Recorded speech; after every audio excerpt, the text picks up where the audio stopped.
दोस्तों, सुज़लॉन एनर्जी की बात करें तो स्टॉक के अंदर आज काफ़ी बड़ी गिरावट देखने को मिली।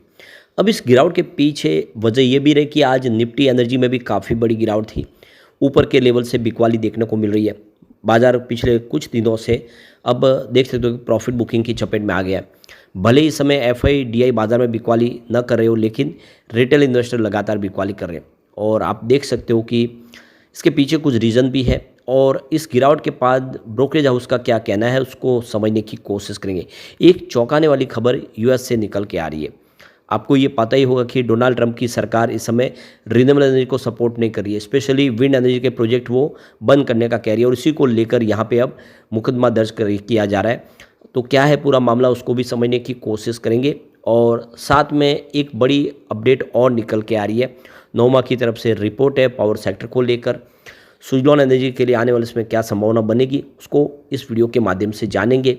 लेकिन फ्रेंड्स, उससे पहले अगर आप पहली बार हमारे चैनल पे आए तो चैनल को सब्सक्राइब कर दीजिए, एक बेल आइकॉन दबा दीजिए ताकि जब भी नया वीडियो बने पहला नोटिफिकेशन आपको मिले। वीडियो पसंद आए तो लाइक से जरूर कीजिए।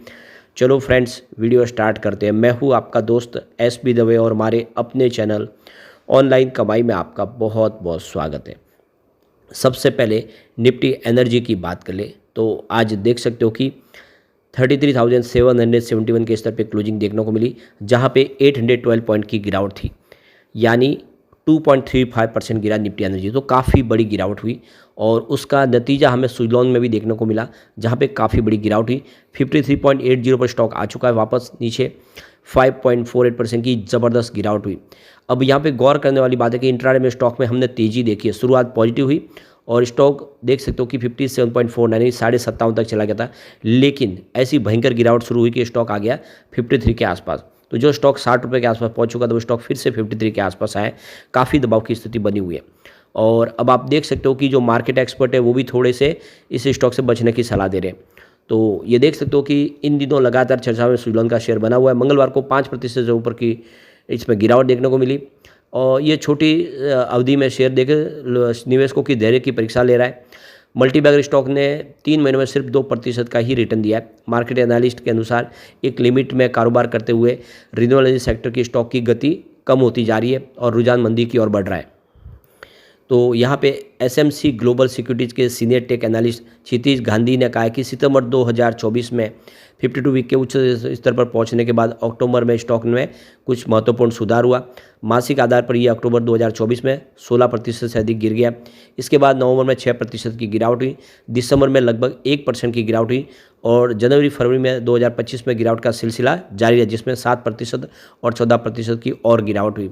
कुल मिलाकर स्टॉक ने अक्टूबर से फरवरी तक अपने मूल्य से लगभग 30% खो दिया अपने हाई प्राइस से। हालांकि इस महीने साप्ताहिक चार्ट पर इसमें 100 दिवसीय एक्सपेरिमेंटल मूविंग एवरेज से समर्थन मिलने के बाद शेयर में फिर उछाल देखने को मिला। तो देख सकते हो कि अभी फिलहाल जिस तरह से लगातार स्टॉक दबाव में दिखाई दे रहा है, हो सकता है थोड़ा और नीचे भी जाए। तो इस समय जो निवेशक है उनको सावधानी बरतनी चाहिए, वेट एंड वॉच करना चाहिए, ये मार्केट एक्सपर्ट का कहना है।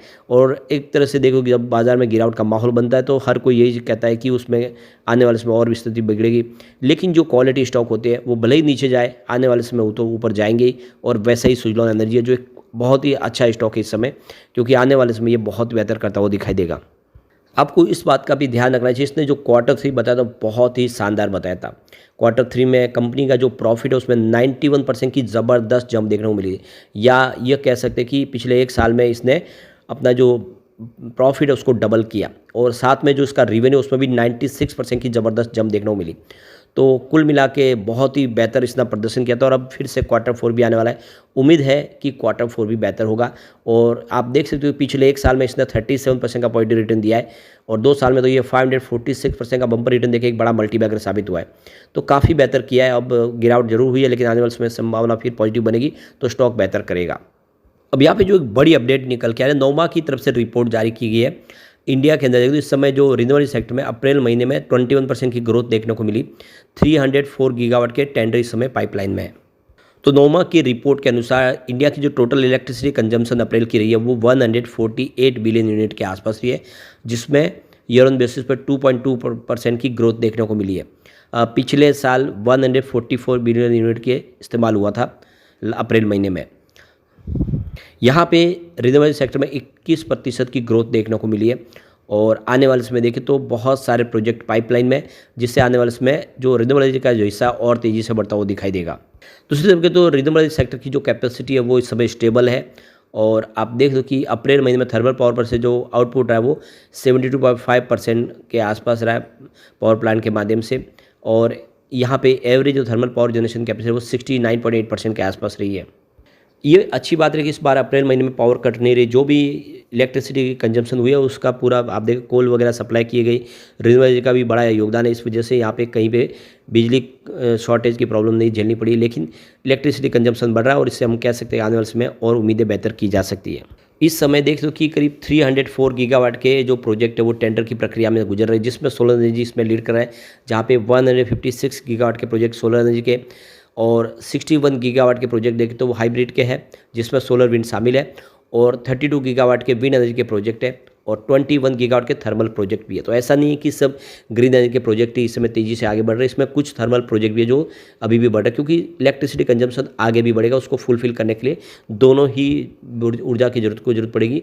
और इसीलिए अब आप जो ऑल इंडिया की इंस्टॉल कैपेसिटी मार्च 25 के हिसाब से वो 475 गीगावाट तक पहुँच चुकी है, और इसमें देख लो कि रिन्यूएबल एनर्जी का जो योगदान रहा है वो 29 गीगावाट के आसपास रहा है। तो कुल मिला के देख सकते हो कि तेज़ी से इसमें वृद्धि हो रही है और आने वाले समय संभावना फिर पॉजिटिव बनेगी। एक और जो बड़ी अपडेट यूएस से निकल के आ रही है, 17 राज्य और वाशिंगटन डीसी के अटॉर्नी जनरल ने जो ट्रंप द्वारा जो पिछले दिनों जो एक आदेश पारित किया गया था, उस आदेश को चुनौती दी गई है। तो ऑनशोर और ऑफशोर विंड दोनों ही जो विंड एनर्जी के प्रोजेक्ट है उसको बंद करने की यहाँ पे ट्रंप सरकार ने कोशिश शुरू की, जिसमें जो उसका परमिट हो या फिर जो उसको आप देख सकते हो कर्ज मिलता है वो सारा रोक दिया गया है। यानी कोई भी प्रोजेक्ट सरकारी सब्सिडी वगैरह कुछ भी नहीं मिलेगा अगर कोई विंड एनर्जी के प्रोजेक्ट लगाते तो यहाँ पे कहा गया है कि ट्रंप के पास अनुमोदित प्रक्रिया को एक तरफा बंद करने का अधिकार नहीं है, वह राज्यों की आर्थिक जीवन शक्ति, ऊर्जा मिश्रण और सार्वजनिक स्वास्थ्य और जलवायु लक्ष्यों के महत्वपूर्ण ऊर्जा स्रोत के विकास को खतरे में डाल रहे हैं। तो यहाँ पे कहा गया कि वे संघीय न्यायाधीश को इस आदेश को गैरकानूनी घोषित करने और संघीय एजेंसियों को इसे लागू करने से रोकने के लिए कह रहे हैं।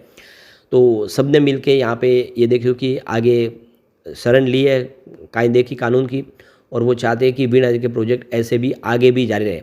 तो ये देख लो कि जो गठबंधन का नेतृत्व करने वाले न्यूयॉर्क की जो अटॉर्नी जनरल लेटिटिया जेम्स ने बताया कि ये मनमाना और अनावश्यक निर्देश है, हजारों अच्छी तनख्वाह वाली नौकरियां और अरबों निवेश के नुकसान को यहाँ पे ये बंद करता हुआ दिखाई देगा, क्योंकि बहुत सारे जॉब क्रिएट हो रहे हैं, काफ़ी सारा निवेश आ रहा है, और अगर इसको फिर अपने हाथ पीछे खींच जाए तो काफ़ी ज़्यादा नुकसान होगा देश का और लोगों का भी। दूसरी तरफ देखें तो व्हाइट हाउस के जो प्रवक्ता है टेलर रोजर्स ने कहा है कि डेमोक्रेटिक अटॉर्नी जनरल अमेरिकी ऊर्जा को मुक्त करने और परिवारों के लिए कीमतें कम करने के लिए उनके स्थान पर साथ देने की बजाय राष्ट्रपति के लोकप्रिय ऊर्जा एजेंडे को रोकने के लिए कानूनी लड़ाई का उपयोग कर रहे हैं। तो देख सकते हो कि यहाँ पे सुजलोन एनर्जी के प्रोजेक्ट भी यूएस में है और उनको भी थोड़ा सा इसमें झटका लगा है, लेकिन अब देख तो कानूनी विकल्पों पर विचार किया जा रहा है और किस तरह से ये जो कानून के अंदर जो बदलाव किए गए या कुछ प्रस्ताव लाया गया उसको कैसे रोका जाए इसकी कोशिश की जा रही है, क्योंकि रिन्यूएबल एनर्जी सेक्टर में इस समय देख सकते हो कि उसका रोल इस समय बड़ा है। विश्व के सभी देश मान रहे, राज्यों ने पवन ऊर्जा के विकास के लिए पहले ही बड़ी रकम का निवेश किया हुआ है। गठबंधन में एरिजोना, कैलिफोर्निया, कोलोराडो और इसके अलावा डेलावेयर, इलिनॉइस, मैरीलैंड और Michigan, Minnesota, new Jersey, new Mexico, New York, Oregon, Rhode Island, Washington और डीसी के लोग शामिल थे। उनका कहना है कि उन्होंने यहाँ पे विंड एनर्जी के लिए सैकड़ों मिलियन डॉलर का निवेश किया हुआ है और ऐसे में आने वाले समय उनका जो पैसा है वो फंसेगा। परंतु दूसरे जो बहुत सारे देश हैं वो इस समय ग्रीन एनर्जी को पूरा सपोर्ट कर रहे और काफ़ी बड़ा निवेश भी कर रहे। इंडिया भी इसमें सबसे आगे, ऐसे में आने वाले समय सुजलॉन को काफ़ी बेनिफिट हो सकता है। लेकिन फ्रेंड्स, कोई भी इन्वेस्टमेंट करने से पहले अपने फाइनेंशियल एडवाइजर से एडवाइस ले ले या अपना खुद का रिसर्च करें, क्योंकि मैंने वीडियो आपके एजुकेशनल पर्पज़ के लिए ही बनाया। वीडियो पसंद आए तो लाइक से जरूर कीजिए और चैनल को सब्सक्राइब कर दीजिए। Thank you friends.